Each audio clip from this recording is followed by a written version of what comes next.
Então, nessa ação penal 506-3130-17, essa audiência foi designada para reoitiva do senhor Marcelo Odebrecht e do senhor Paulo Melo, exclusivamente porque houve aí indagações da defesa do senhor Luiz Inácio Lula Silva e do senhor Glauco da Costa Marques acerca de mensagens eletrônicas que foram juntadas aos autos. Então esse ato não é um reinterrogatório, mas apenas propiciar os esclarecimentos. Não é apropriado que isso seja feito por escrito. Então, senhor Marcelo...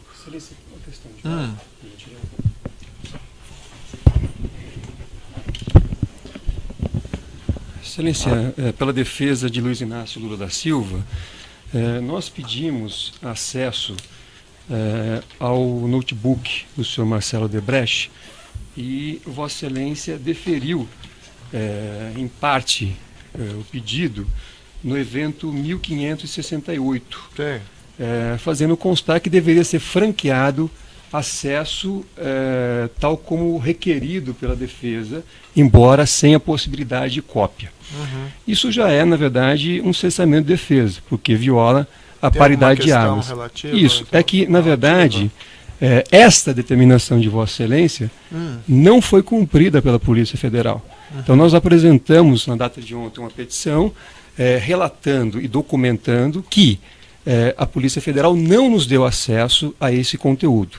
Então, diante desse cenário, se a audiência é para a finalidade de fazer alguma verificação em relação aos e-mails, a defesa ficou prejudicada porque não teve a defesa apresentou acesso. Perguntas específicas relativas às mensagens que foram já juntadas no processo. A defesa pediu... Essa audiência foi marcada a pedido da defesa. Não. Certo? Não. Em verdade, relação às mensagens que estão nos autos. Então, a audiência vai ser realizada. Tudo bem. A questão relativa a esse material, até onde eu tenho informação, a Polícia Federal permitiu o acesso às mensagens eletrônicas e havia uma controvérsia sobre o restante do material. Certo. Então a defesa do senhor Luiz Inácio Lula teve acesso às mensagens eletrônicas, à integralidade. Me permita concluir, certo? Excelência. Me permita concluir. Na verdade, há um erro factual.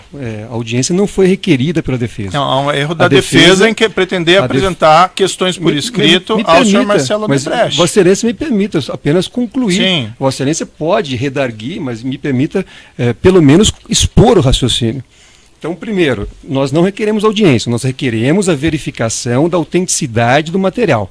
E isso, a defesa... Expressamente, a defesa, eu posso mostrar a petição, juntou perguntas e pediu que fossem respondidas pelo senhor Marcelo Bahia Odebrecht. Vossa Excelência reconsiderou esse despacho? Logo, nos deu acesso. A audiência foi marcada e nós estamos aqui a pedido da defesa. Não, eu insisto que não houve este pedido, Vossa Excelência está equivocado. Então não querem fazer as perguntas ao senhor Marcelo Odebrecht? Não, o que foi pedido pela defesa foi a verificação da veracidade dos e-mails. Aliás, o laudo pericial que foi apresentado apenas verificou das 54 mensagens apresentadas pelo senhor Marcelo Odebrecht, o laudo somente analisou 21 mensagens. É bom que se diga.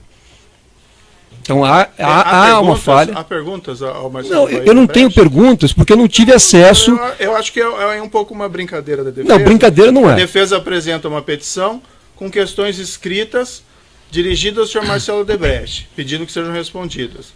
Aí o juízo, ou a pessoa, quando ela é acusada, ela é ouvida oralmente no processo. Logo, o juiz marca uma audiência para as perguntas serem realizadas.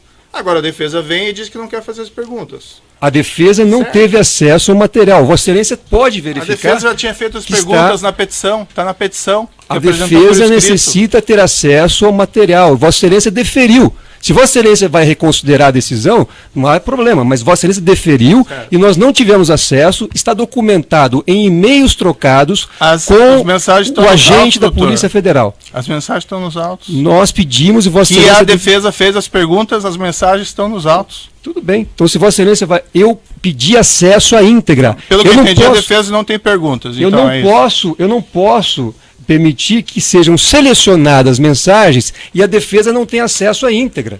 A defesa quer acesso à íntegra. Essa é uma coisa. Outra coisa são as perguntas que a defesa formulou por escrito, dirigidas ao senhor Marcelo Odebrecht, e que motivou a designação dessa audiência. As defesas estão na petição ali, eu posso ler para o doutor.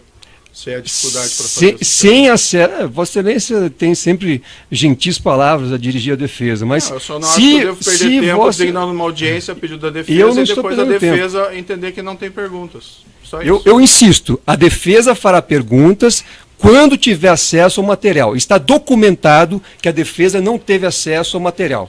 Certo. Isso é cessamento de defesa. Vamos prestigiar a Constituição então, no mínimo que é possível. Tá, eu vou prosseguir aqui então. Nesse processo, então, foi designada essa audiência porque a defesa do senhor Luiz Inácio Lula apresentou quesitos que gostariam de ser respondidos pelo senhor Marcelo Baio Odebrecht. E, igualmente, também teria indagações a defesa do senhor Glauco Costa Marques. Foi designada, então, essa audiência proibitiva, a defesa colocou suas questões, as mensagens estão nos autos, os quesitos estão ali, a questão do acesso, teve acesso, sim, às mensagens eletrônicas, como foi deferido, aí é uma discussão sobre o restante da integralidade do material, e eu vou prosseguir a audiência. Senhor Marcelo Baio Odebrecht, o senhor veio aqui para responder sobre questões complementares, unicamente em relação ao seu interrogatório anterior, e especificamente em relação a essas mensagens, certo? Eu lembro ao senhor que o senhor é acusado de um crime, o senhor em princípio teria o direito ao silêncio, mas o senhor fez esse acordo de colaboração, através do qual o senhor se comprometeu a dizer unicamente a verdade perante a justiça. Eu vou lembrar ao senhor que se o senhor faltar com a verdade, além do senhor responder criminalmente, o senhor fica sujeito a um processo criminal. E o senhor perde o seu acordo, certo? Estou ciente. Dito isso, embora as questões tenham sido feitas aí pela defesa, já que estamos submetendo isso ao contraditório, eu vou indagar todas as partes se tem perguntas. O juiz em particular não tem perguntas a serem formuladas. O Ministério Público tem alguma indagação? Considerando que no despacho que designou a audiência, Vossa Excelência referiu que a audiência seria centrada nos documentos juntados no evento e nas questões apresentadas pelas defesas de Luiz Inácio e Glauco da Costa Marques, o Ministério Público teria indagações a respeito do conteúdo propriamente dito dos e-mails apresentados. Certo, desde que sejam limitadas ao conteúdo das mensagens, ao que consta nas mensagens. Então, eu tenho aqui a coletânea das mensagens. O senhor está com ela? Tenho, estou com ela. Estão juntadas no evento 1535, anexo 2 e PDFs de número 1 a 22. A Ou 34. 34. A 34. Então, com relação ao primeiro PDF,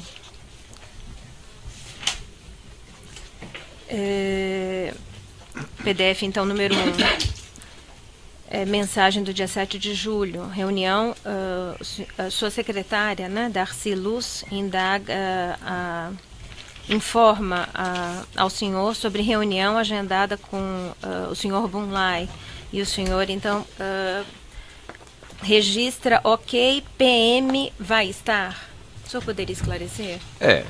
Lembrando o seguinte, na época que eu fiz a minha colaboração, basicamente fiz ela de memória e com alguns poucos documentos que eu consegui obter da empresa. Não tinha acesso ao meu computador. Mas está em linha com aquilo que eu me lembrava. Quer dizer, eu me lembrava que eu tinha na época falado esse assunto primeiramente com Paulo Camoto ou com Bulay. Na época do meu relato eu não me lembrava quem foi. Depois, à medida que o processo evoluiu, ficou evidente que a pessoa com quem eu conversei primeiro foi Bulay. Não me lembrava dos detalhes dessa primeira conversa, mas aqui ficou claro que essa primeira conversa, ou uma das primeiras conversas com Bulay, já envolveu o Paulo Melo. Então, quer dizer, provavelmente o Bulay deve ter tido uma conversa comigo sobre esse assunto, e depois dessa conversa que eu tive com o Bulay, se marcou esta outra reunião, onde eu já perguntei se Paulo Melo ia estar presente. Provavelmente já era uma segunda reunião, depois daquela minha primeira com o Bulay, onde o Paulo Melo eu já apresentaria Paulo Melo ao Bulay e a partir daí ele prosseguiria. Então, para mim, é isso que foi evidente aqui. Quer dizer, foi uma reunião com o Bulay e Bulay era basicamente com Paulo Melo. Eu só tinha esse assunto com Paulo Melo que tem a ver com o Bulay. Então, foi o início, foi inclusive o primeiro e-mail que eu encontrei sobre o tema do Instituto Lula. Certo. Prosseguindo para o segundo PDF, página 2. Perfeito. Paulo Melo, o senhor indaga a Paulo Melo alguma evolução em e-mail cujo título é prédio institucional. O senhor está se referindo à Rua Berbeck, Brandão? Sim, Sempre. sempre. Então, esse e-mail foi aquele, como eu relatei, quer dizer, eu tinha conversado com o Paul Tite, e aí eu e o Paul colocamos o Paulo Melo nesse assunto para ele acompanhar, e aí eu já estava perguntando para Paulo Melo como foi a evolução, porque a partir do momento que eu direcionei para ele, ele que conduziu o tema e eu me atualizava de vez em quando. Aí é importante dizer o seguinte, que ele já falou assim, evoluir na estruturação com MG. MG é a pessoa, é Marco Grilo, que era a pessoa que cuidava da geração de caixa 2. Ou seja, isso aqui já sinaliza que esse envolvia caixa 2, que não era uma coisa totalmente oficial. E aí tínhamos uma reunião, aí o Paulo me respondendo, que evoluiu com o Marco Grilo, que já sinaliza que houve caixa 2, e que tínhamos uma reunião com o RT, que é Roberto Teixeira, e José Carlos Bulay. Quer dizer, JCB. Já confirma que ele começou a evoluir no tema com os dois, e que esse tema envolvia caixa 2 porque o Marco Grilo estava envolvido. Certo.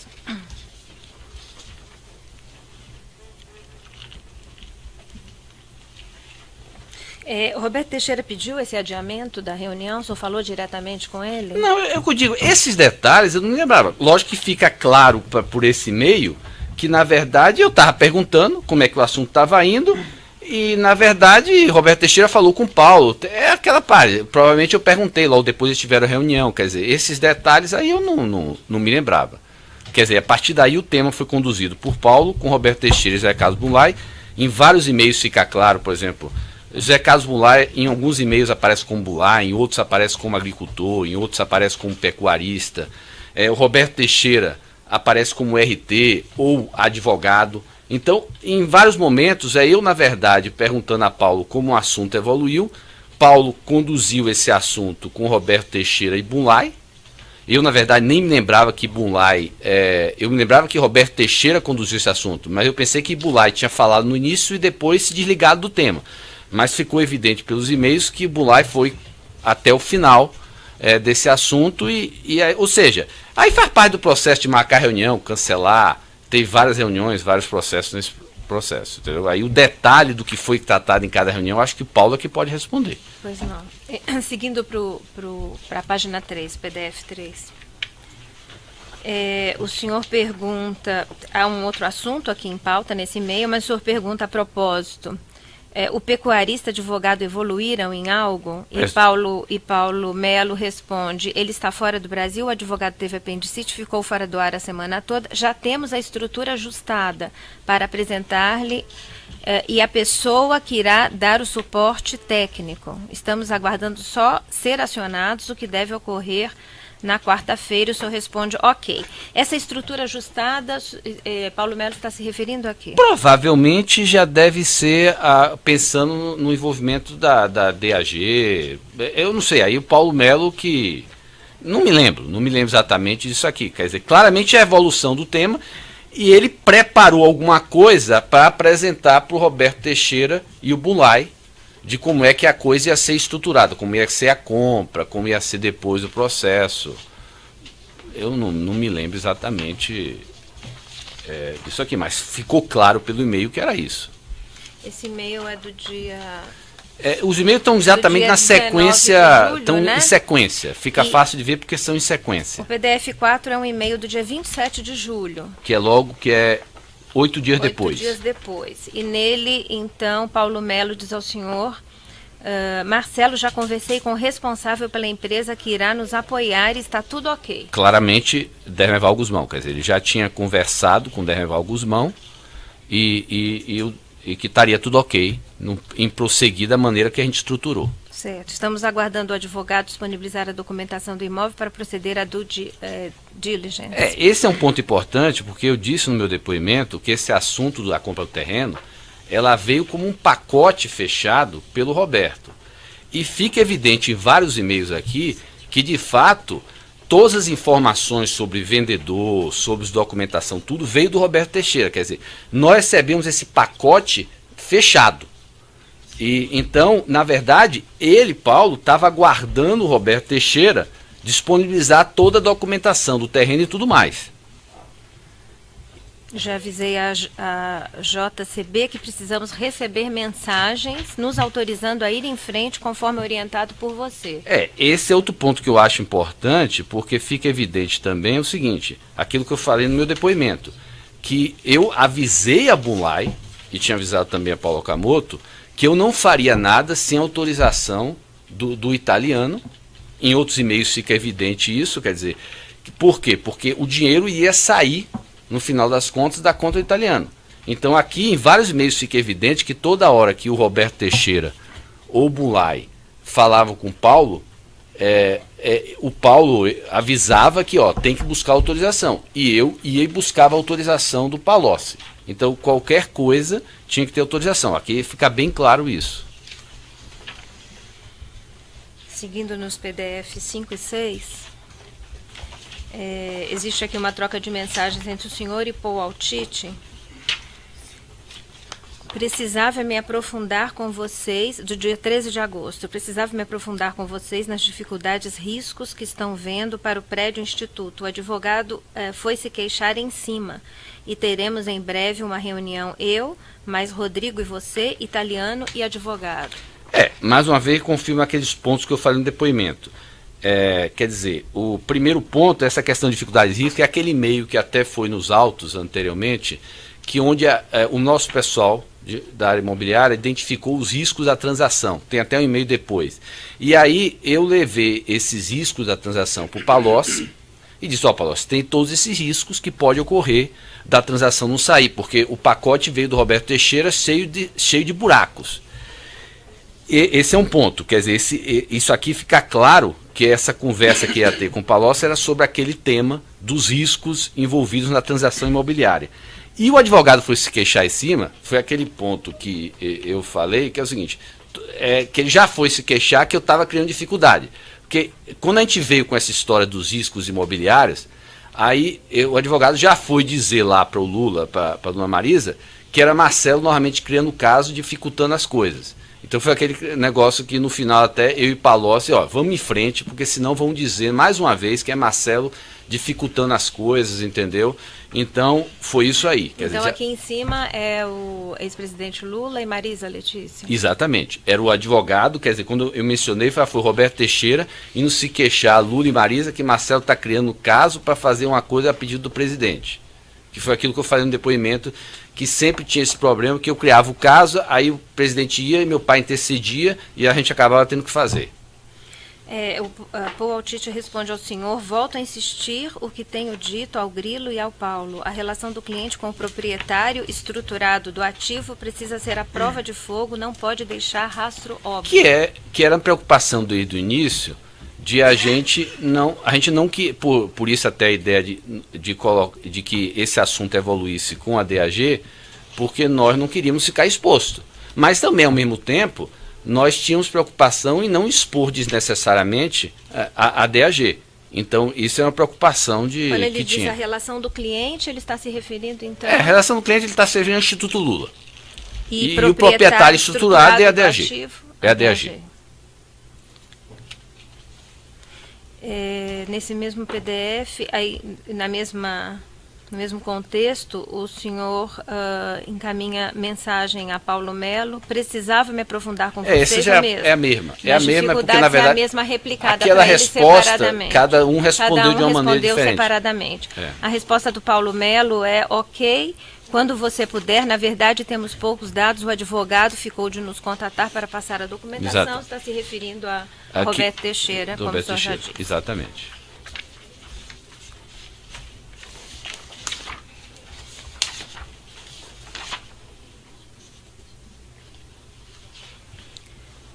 Nos PDFs 7 e 8, uma mensagem de Paulo Melo, Essa aqui é dirigida ao senhor também. Prezados Bira e Huberto, favor programar pagamentos conforme cronograma abaixo, as datas e o valor de 1.057.920. Projeto Institucional São Paulo, responsável Paulo Melo. Marcelo, por favor, replicar o e-mail autorizando. Este e-mail, eu acho ele importante e bastante relevante, porque, na verdade, ele comprova exatamente aqueles documentos que foram encontrados no Drauzio do MyWebDay, que dizia que esse era um assunto meu, coordenado por Paulo Melo. Exatamente o que está naqueles documentos do Drauzio do MyWebDay que eu juntei aos autos.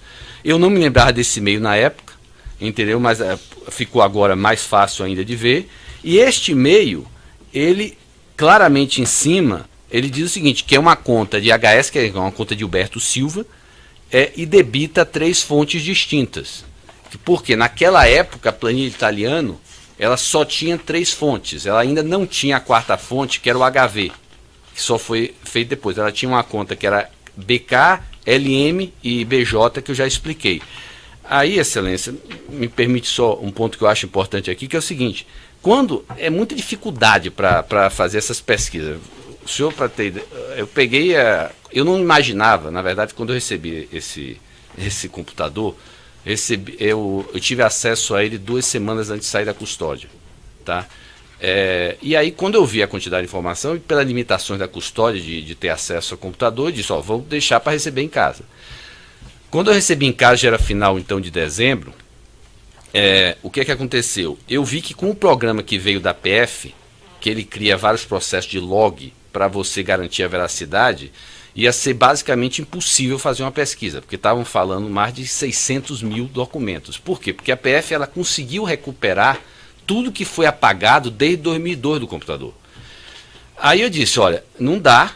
Aí a gente encontrou um outro sistema que fazia pesquisas, mas que não tenha o cuidado de guardar o log da PF, mas eu não me preocupei com isso, porque como a PF tem a versão original do documento, eu pude fazer minha pesquisa de uma maneira mais livre, mais rápida, com a segurança que a PF depois podia achar o documento e garantir a veracidade. Aí quando eu recebi já isso com o computador configurado tudo, já foi início de janeiro. Para o senhor ter ideia, só para quando pega essa quantidade de documentos e trabalha na reindexação, só quando você deleta, a máquina demora 2 minutos pensando.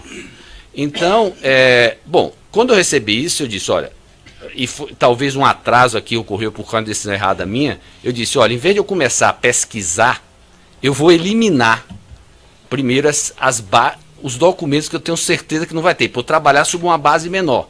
E eu passei 2 a 3 semanas tentando eliminar tudo que eu podia. E aí, depois de 2 a 3 semanas fazendo isso, eu eliminei uns 150 mil documentos e o programa começou a reindexar de novo. Um erro.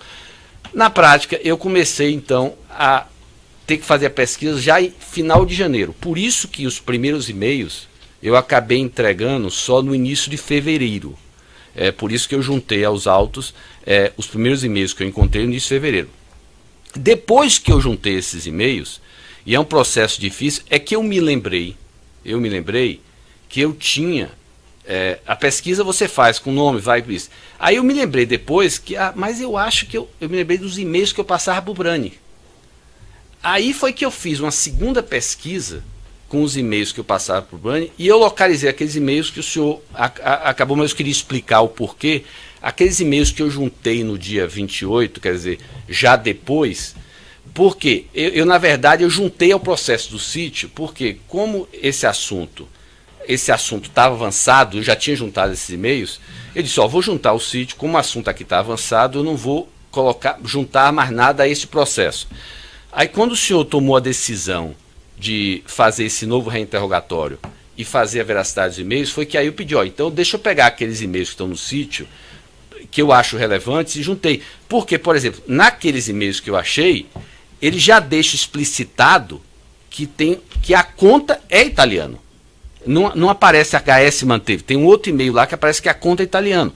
Por exemplo, naqueles e-mails que eu juntei, tem uma coisa que eu acho fundamental, que é um ponto que eu falei no meu depoimento, daquela conversa que eu tive com... Mas assim, senhor Marcelo, o processo é uma marcha para frente, né? Então a gente também não pode ficar indo toda hora para trás para ver um e-mail que ficou lá. Não, eu sei, é só mas porque... Então já entendi. É só porque ele corroborou, porque... Mas vamos assim, as questões são relativas aos e-mails que foram juntados nesse processo. Prosseguindo então, PDF 9. É um e-mail do senhor Paulo Melo para o senhor, com cópia para o Paul Altite. Marcelo, tomamos todas as providências para a conclusão do assunto do prédio institucional hoje, a pedido do interessado, por questões de documentação dele. O closing foi adiado para quinta-feira. O senhor, então, toma conhecimento. Eu acho importante aqui deixar claramente que mostra mais uma vez que tudo vinha do Roberto Teixeira, quer dizer, o nosso pessoal não conseguia fazer nada porque todo o pacote, o acerto com os vendedores, tudo vinha com o Roberto Teixeira. Então, quando o senhor diz pedido do interessado, é Roberto Teixeira. Entendeu? Certo. Seguindo agora os PDFs de 10 a 17, que é uma sequência de que é aquele negócio dos riscos relativos ao documento que foi impresso para encaminhar ao Palocci, que é exatamente aquela questão dos riscos. E aí fica claro que a gente contratou um advogado externo para avaliar os riscos. Ele pedia as informações. José Américo Espínola. Ele pedia as informações, porque ele está avaliando a questão do risco imobiliário. E aí ele fazia a avaliação, pedia as informações, e a gente não tinha as informações, porque essas informações estavam com o Roberto Teixeira. E fica evidente nesses e-mails que o Paulo Melo confirma aquilo que eu falei, quer dizer, que o risco, na verdade, o Palocci resolveu assumir o risco, quer dizer, o Instituto Lula resolveu assumir o risco, e a gente tocou o assunto mesmo sabendo dos riscos imobiliários.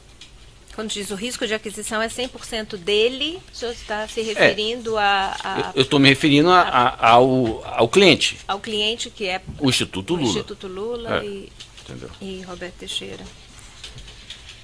Nessa mensagem de Paulo Melo para o senhor, iniciando-se... Qual é a página? É o primeiro PDF dessa sequência, é o 10, se não me engano. É uma sequência, né, que vai ocupando 17 páginas. À vista, então, dessa preocupação ali registrada, continua aguardando orientações do interessado, ele diz ao final da mensagem dele, Paulo Melo, para o senhor diz: vou mais uma vez avisar ao italiano, vou revisar e mandar cópia impressa dessa sequência de e-mails, mas acho que ele vai em frente. Então, Paulo Melo tinha conhecimento também de que italiano era Palocci, que estava atuando... Não, mas isso sempre disse, quer dizer, desde o início ele e Paul Altite, eu tinha combinado que eles fariam tudo, eles coordenariam tudo, e que estes valores iam ser debitados da conta italiana. E que tudo, portanto, tudo ia ser todos os pagamentos iam ter que ser autorizados por Palocci. Isso ele sempre soube. Eu acho que fica claro pelos e-mails. Certo. Isso então, sempre... sobre essa sequência, como ela já foi objeto de indagação no seu interrogatório anterior, porque já tinha sido juntada, uma parte, pelo menos, dessa sequência, né? Salvo essa última... não tinha esse aqui. trecho que eu fiz referência agora, exatamente. né? Que o senhor já está explicando. Mas acho que ele vai em frente, então, apesar das questões envolvendo o imóvel. E aí, então, passo para o PDF 18, que é um e-mail do dia 27 de setembro. Paulo Melo, com cópia para Paul Altite. Marcelo, o assunto ainda continua pendente. Tinha uma questão, em função da obtenção de certidão por parte dos interessados, o senhor toma conhecimento. Exatamente, que é o Roberto Teixeira que estava providenciando as coisas. Quer dizer, na prática, o Roberto Teixeira, ele fechava o pacote, ele que fechou o vendedor, ele só entregou o pacote pronto para a gente pagar. Quer dizer, no caso aí, se pagar a parte por fora e Derneval pagar a parte por dentro.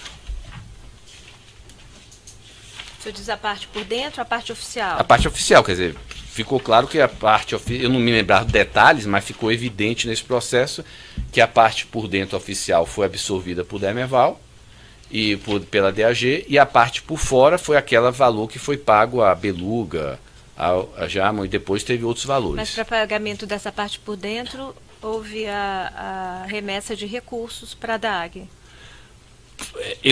Veja bem, na época, como eu pedi para coordenar, ou não me lembro ou não acompanhei esse assunto, mas ficou evidente que houve aquele processo daquelas remessas de adiantamento, se eu não me engano, do ProSub para a DAG. Então houve essa parte por dentro, como a Derneval tinha contratos com a gente, ele acabou recebendo o adiantamento, tá? No final, acho que ele foi ressarcido quando se comprou de volta o terreno. Mas nesse interim, ele teve esse adiantamento, que veio lá do ProSub, se eu não me engano, foi do ProSub, e se pagou a parcela por dentro.